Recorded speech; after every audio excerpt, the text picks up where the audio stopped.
I want to share something with you that changed absolutely everything for me. And I know it's going to do the same for you.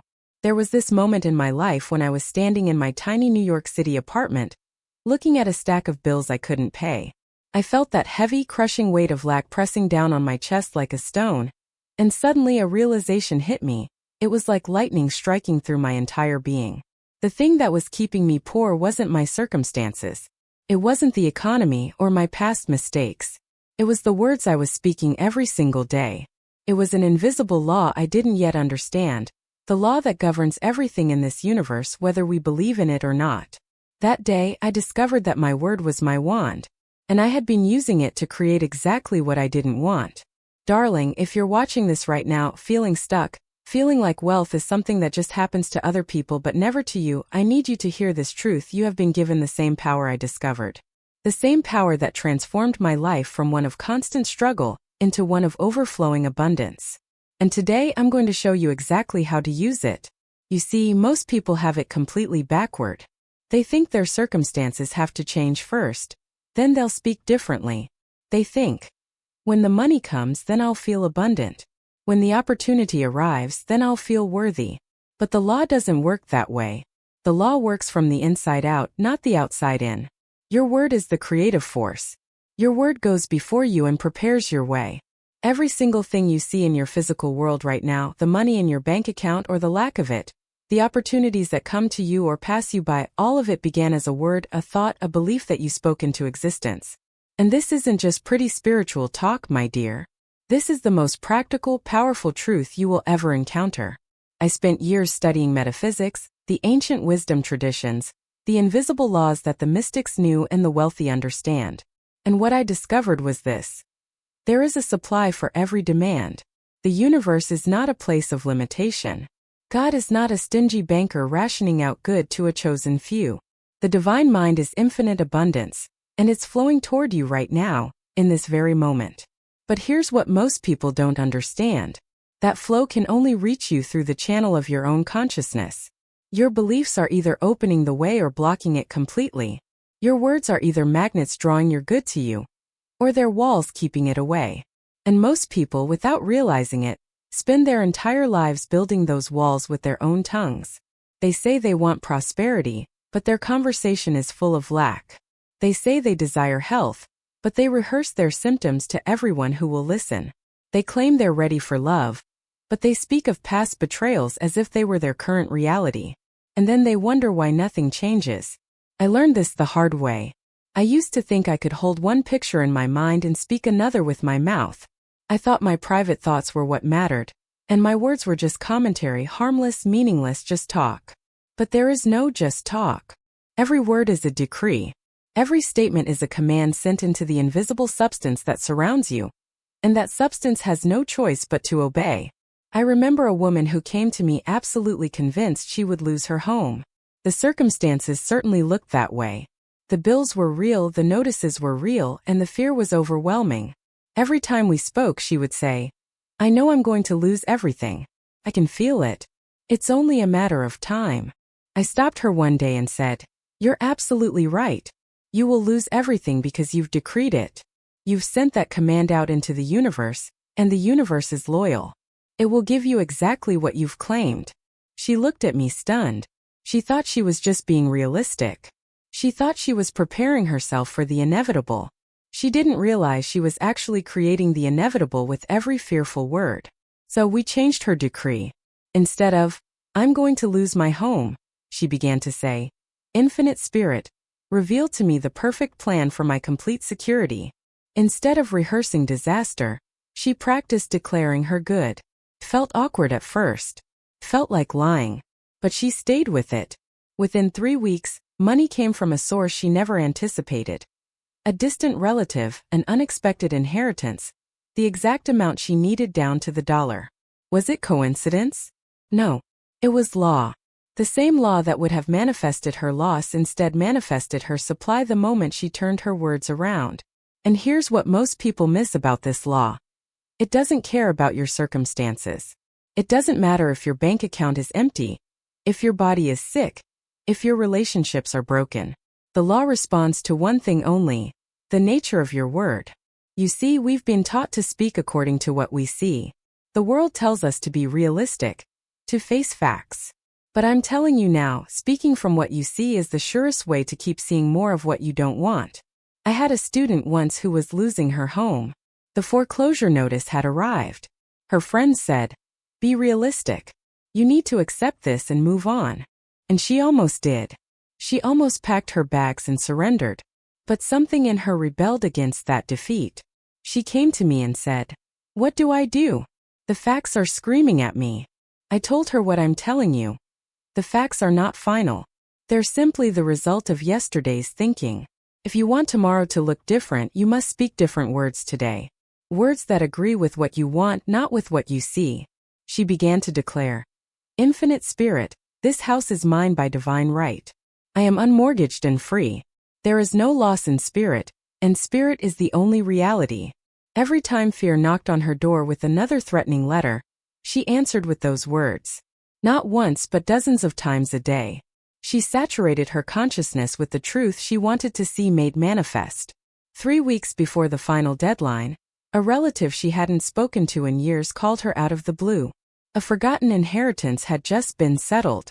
The exact amount she needed appeared to the penny. Coincidence?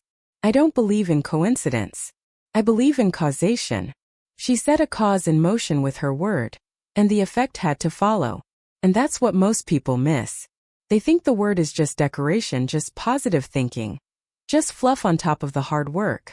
But the word is the work. The word is the seed, the soil, and the water all at once. Jesus didn't say, "Think carefully about a fig tree." He spoke to the fig tree. He commanded it, and it withered. Not because he was special and you're not, but because he understood a law that most of us have forgotten.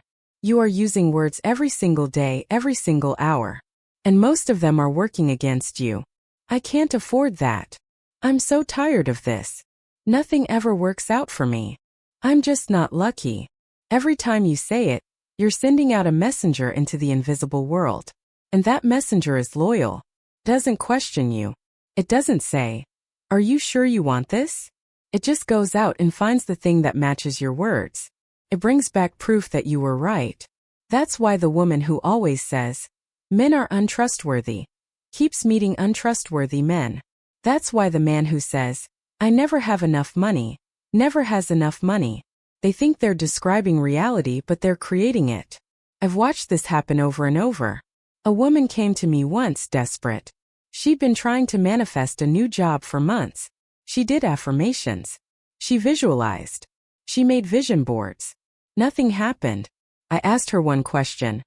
"What do you say when someone asks how the job search is going?" She blinked. "I say it's been really hard, that the market is terrible, that no one's hiring." There it was. She was affirming failure every time she opened her mouth. Her vision board said one thing, her words said another, and words always win. I told her, "From now on you say, 'The perfect job is already mine. I'm just waiting for the phone to ring.'" She looked at me like I was insane. "But that's not true." "It will be," I said, "if you say it." 3 weeks later the phone rang. A job she didn't even apply for. Better pay, better hours, better everything. Magic? No. Law. And this law works with mathematical precision. You don't need to believe in it for it to work. You don't need to understand quantum physics for gravity to keep your feet on the ground. The law of attraction responds to your inner speech, whether you call it prayer, affirmation, or just talking to yourself in traffic. I had a woman write to me once. She said, "Florence, I've been saying affirmations for 3 months. Nothing's changed. This doesn't work for me." So I asked her, "What do you say the rest of the day?" Silence. Then she admitted it. "Well, I say the affirmations for 5 minutes in the morning, but the rest of the day I complain about my job, worry about money, and tell my sister how nothing ever works out for me." You see the problem? 5 minutes of planting seeds, and 23 hours and 55 minutes of pouring poison on the soil. The universe doesn't reward your 5 minutes of effort. It responds to your dominant vibration, your consistent inner conversation, the story you tell most often. And here's what nobody wants to hear. Your subconscious doesn't care about your excuses. It doesn't give you credit for trying. It doesn't say, "Oh, poor dear, you had a difficult childhood. so I'll manifest abundance for you anyway. No. It simply records and reflects. If you consistently speak poverty, you'll live poverty. If you consistently speak limitation, you'll experience limitation. If you consistently speak unworthiness, the universe says, "Your wish is my command," and matches your frequency. This is why I'm so passionate about watchfulness, about guarding your inner speech like a warrior guards a fortress. Every thought is a prayer. Every word is a command. Every feeling is a magnet. You are always manifesting. The question isn't whether you're using this law. The question is what you're using it to create. Most people are unconsciously manifesting their worst fears on repeat, then wondering why life feels like a nightmare. But when you wake up to this power, when you become deliberate about your inner speech, everything changes. I remember the exact moment I stopped being a victim to my thoughts and became their master. It happened on an ordinary Tuesday morning. I was sitting in my living room, caught in the middle of a financial storm that had been raging for months. The bills were piling up, the bank account was dwindling, and I could feel that familiar panic rising in my chest. But this time, instead of spiraling into the usual catastrophic thinking, I caught myself mid-thought. I heard my inner voice saying, "I can't afford this. There's never enough." And suddenly I saw it. These weren't just passive observations. These were commands I was giving to the universe. Orders I was placing with the cosmic kitchen. I was speaking poverty into existence with every worried thought, every fearful word. That's when I made a decision that changed everything. I decided to flip the script completely. Instead of narrating what I didn't want, I started declaring what I did want, as if it were already true. I looked at those bills and said out loud, "Money flows to me easily and constantly. I am surrounded by abundance." Now let me be clear. This wasn't positive thinking. This wasn't me trying to feel better while secretly believing the opposite. This was me recognizing that my words were creating my reality, and I needed to change the blueprint I was working from. The results weren't mystical or magical in some fairy tale sense. They were practical. Within 2 weeks, a client I hadn't heard from in months reached out with a major project. An unexpected check arrived in the mail from a source I'd completely forgotten about. Someone offered to pay me for work I'd done months earlier that I'd written off as a loss. Coincidences? Absolutely not. These were the natural consequences of changing my inner speech. When I stopped telling the story of lack and started speaking the language of abundance, the universe had no choice but to rearrange circumstances to match my words. This is the mechanics of manifestation that most people miss. They think it's about vision boards and wishful thinking. But it's actually about disciplined speech, both inner and outer. Every time you say "I can't," you're closing doors. Every time you say "I am," you're opening them. So here's a practice that changed everything for me and transformed countless students. Conscious speech rehearsal. Before you speak about anything significant in your life, pause. Take one breath. Ask yourself, is what I'm about to say building the reality I want, or the one I fear? I worked with a woman whose marriage was struggling. Every time someone asked how things were at home, she'd launch into a litany of complaints. "He never listens. We can't communicate. I don't know how much longer I can do this." She thought she was just venting, being honest with friends. But here's what was actually happening. Every retelling was a ritual. She was consecrating the problems, making them more solid, more real. The words weren't releasing the tension. They were reinforcing the pattern. I asked her to try something radical for 30 days. Whenever someone asked about her marriage, she would say, even if it felt untrue in that moment, "We're working through some things, but I can see us growing closer." That's it. No elaborate fiction, just a simple redirection toward the outcome she wanted. She resisted at first. It felt dishonest, like she was lying to herself and others. But 3 weeks in, something shifted. Her husband came home one evening and said, "You've been different lately, softer somehow. It makes me want to try harder." She hadn't changed her behavior dramatically. She hadn't enrolled them in therapy or had a big confrontation. She'd simply stopped speaking the marriage into its grave. The words we use about our relationships, our health, our finances, they're not passive descriptions. They're active spells. And most of us are unconsciously cursing the very things we claim to love. Now, I'm not suggesting toxic positivity or spiritual bypassing. If you're in genuine danger, speak up. Get help. This isn't about silencing truth. But there's a difference between useful truth and destructive repetition. Saying, "I'm in pain and need support," once to someone who can help, that's useful. Saying, "My life is falling apart," 17 times a day to anyone who will listen, that's casting spells against yourself. Every word is a choice. Every sentence is a vote for the world you're creating. And here's what nobody tells you. The universe doesn't care about your intentions. It doesn't care that you didn't mean it that way. It doesn't care that you were just venting or being realistic, or telling the truth as you see it. The universe is a perfect recording device. It takes your words at face value and says, "Your wish is my command." You complain about being broke while standing in line for coffee? Congratulations, you just ordered more broke. You tell your friend you always attract the wrong people? The universe heard that as a preference and starts arranging introductions. You laugh and say, "I'm so bad with money?" You've just signed a contract with poverty, and the universe is an excellent accountant. This is why the ancient teachers were obsessed with the power of the tongue. Not because they were superstitious, but because they understood something we've forgotten in our age of casual speech and constant commentary. They knew that the tongue is the rudder of the ship. You can have the wind in your sails, you can have the finest vessel, but if the rudder is pointed toward the rocks, that's where you're going. I watch people pray for abundance in the morning and declare bankruptcy over lunch. I watch them affirm health at sunrise and diagnose themselves with diseases by dinner. And they wonder why nothing changes. They wonder why their affirmations don't work. It's because you can't plant roses in the morning and water weeds all day and expect a garden. Every conversation is a watering session. Every text message, every internal monologue. You're either watering your dreams or drowning them. There's no neutral. There's no just talking. You're always creating. The question is, what are you creating? And I know what you're thinking. But I can't just pretend everything is perfect when it's not. Nobody said pretend. I'm not asking you to lie. I'm asking you to stop being a volunteer prosecutor in the case against your own life. I'm asking you to stop testifying against yourself.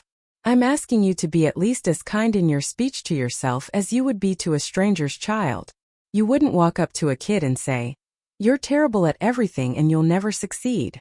But you say it to yourself 20 times before breakfast. You wouldn't tell someone else's daughter, "You're so stupid. You're so ugly. You're so worthless." But it's your morning mantra. There's a violence in the way we talk to ourselves, and we don't even notice it anymore because it's become the soundtrack of our lives. It hums beneath everything we do. You walk into a meeting and before anyone speaks, you've already told yourself you're going to sound stupid. You look in the mirror and the first thought isn't neutral, it's an attack. You make a small mistake and the response isn't proportionate. It's devastating. And here's what I need you to understand. Your subconscious mind is listening to every single word. It doesn't argue. It doesn't fact-check. Just accepts. When you say, "I always fail," your subconscious says, "Noted," and begins arranging circumstances to prove you right. When you say, "Nothing ever works out for me," your inner creative power hears that as an instruction and starts closing doors. You think you're just venting. You think you're just being realistic. But you're actually giving orders to the most powerful force in your life. Your word is your wand. That's not poetry. That's mechanics. Every time you speak, you're selecting from infinite possibility and collapsing it into form. You're a sculptor working with the clay of consciousness. And most people are unconsciously sculpting disasters. They're speaking fear into existence. They're affirming limitation. They're blessing their problems and cursing their dreams. I watch people pray for abundance while speaking poverty all day long. I can't afford that. Money never stays with me. I'm always broke. And then they wonder why the universe doesn't answer their prayers. The universe is answering. It's just answering the words you speak most frequently with the most feeling. You prayed once with hope, but you've affirmed lack 1,000 times with conviction. Which instruction do you think your subconscious is following? This is why gratitude works. Not because it's polite, but because it shifts your speech. When you say, "Thank you for this perfect right action," you're speaking the language of fulfillment. When you say, "I give thanks for the divine solution," you're instructing your subconscious to find it. You're not begging some external deity. You're activating the God power within you. You're aligning your words with the truth of infinite supply, infinite intelligence, infinite love. And here's what happens next. This is where it gets beautiful. When you stop resisting, when you stop fighting against what is, when you stop declaring your lack, the universe can finally move on your behalf. I knew a woman who came to me devastated. Her husband had left her. Not just left, but vanished with another woman, leaving her with 3 children and virtually no money. She was bitter. Oh, she had every right to be, by human standards. She would sit in my parlor and rehearse the injustice of it all over and over, like a terrible song she couldn't stop singing. He ruined my life, she would say. He destroyed everything. How will I survive? How will I feed my children? I let her speak. Sometimes people need to empty the vessel before they can fill it with something new. But then I said to her gently, "My dear, as long as you keep telling that story, it will keep being true. Your words are your wand. What are you creating with them?" She looked at me as if I'd slapped her. "You think I'm creating this nightmare? I think you're sustaining it," I said. "There is a divine plan for your life that includes abundance, joy, and right relationships, but you cannot receive it while your hands are clenched around resentment." It took time. This wasn't an overnight transformation. But gradually, she began to change her inner conversation. Instead of "he ruined my life," she began to say, "I give thanks for the divine plan of abundance and right action in my life." Instead of "how will I survive," she said, "Infinite supply is my divine heritage. I am provided for." Within 6 months, she received an unexpected inheritance from a distant relative she barely knew. Within a year, she had started a small business that thrived. Within 2 years, she had met a man who cherished her and loved her children as his own. Magic? No. Spiritual law, as reliable as gravity. You see, she stopped blocking her good with her words. She stopped using her creative power against herself. And this is what I want you to understand with every fiber of your being. Your words are not idle. They are not meaningless sounds you make with your mouth. They are creative agents. They are forces. They are setting into motion the very circumstances of your life. When you complain, you create more to complain about. When you speak lack, you magnetize lack. When you rehearse your failures, you program yourself for more failure. But when you bless, you create more to bless. When you speak abundance, you open the channels for abundance. When you declare your divine inheritance, you claim it. I remember a woman who came to me consumed with worry. Her financial situation looked bleak. But worse than that, she worried about worrying. She said, "I try to be positive, but the fear keeps coming back. Am I sabotaging my own demonstration?" I said to her, "Don't fight the fear. That's just another form of resistance. Instead, practice the instant reply. The moment a fearful thought appears, replace it immediately with the truth. When fear says, 'You'll lose everything,' you say instantly, 'God is my supply, and His supply is infinite and immediate.'" She began this practice. Every single fearful thought was met with an instant declaration of truth. Within days, something shifted. Not just in her circumstances, though those did shift. An unexpected check arrived, a client returned, an opportunity opened. But more importantly, something shifted in her. The fear lost its grip. She had trained her mind to return to truth so quickly that fear couldn't take root. This is your work now. Not to be perfect, not to never have a negative thought, but to become so quick with truth that error has no time to manifest. The final truth I want to leave with you is this. Your word has been your prison, and your word will be your freedom. You have been speaking for years, perhaps decades, and every word has been law in your life. The complaints have demonstrated as limitation. The criticisms have demonstrated as broken relationships. The doubts have demonstrated as failure. The fears have demonstrated as the very things you feared. But this power that imprisoned you is the same power that will free you. Your word is not just powerful. It is the power in your life. There is no other. Circumstances don't have power. People don't have power over you. The economy doesn't have power. The past doesn't have power. Only your word, spoken in alignment with divine truth, has power. And here's the liberating reality. You can begin speaking differently right now. Not tomorrow. Not when you feel more ready. Not when circumstances improve. Right now. This very moment. The next words out of your mouth can be words of freedom, words of abundance, words of love, words of perfect health. You don't have to wait until you feel better to speak the truth. You don't have to postpone your freedom until circumstances change. Your word has authority now. In the midst of chaos, in the presence of apparent limitation, in the face of every seeming obstacle. This is the secret the masters have known throughout the ages. Your words, spoken in faith, rearrange the invisible particles of substance that surround you. It sets forces in motion that were dormant. It opens doors that appeared permanently sealed. I've watched people transform their entire existence with one powerful declaration. A woman who had been ill for years suddenly stood up and said, "I am healed now in Christ." And health rushed through her body like a river that had been dammed and finally set free. Not tomorrow, not gradually, now. A man drowning in debt looked at his empty bank account and declared, "God is my unfailing supply. Abundance flows to me now from expected and unexpected sources." Within days, money came from directions he never anticipated. Not because he manipulated anything, but because he aligned his word with truth. Your word is the bridge between the invisible and the visible, between the spiritual realm of infinite possibility and the physical world of manifestation. When you speak, you are literally calling things forth from the unseen into the seen. So I ask you again, what are you calling forth? What are you declaring over your life, your health, your relationships, your finances? Are you speaking limitation or freedom, lack or abundance, sickness or health, fear or faith? Every time you open your mouth, you cast a vote for the life you will experience. And here's what most people never realize. The universe doesn't judge your words. It doesn't decide whether you're worthy or not. It simply responds. It simply says yes to whatever you persistently declare with conviction and feeling. This is why the ancient texts tell us to decree a thing, and it shall be established.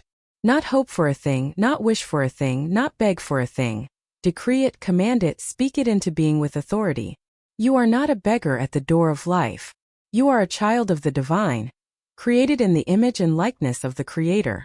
You have been given dominion, not someday, not in another lifetime. Now, today, this very moment,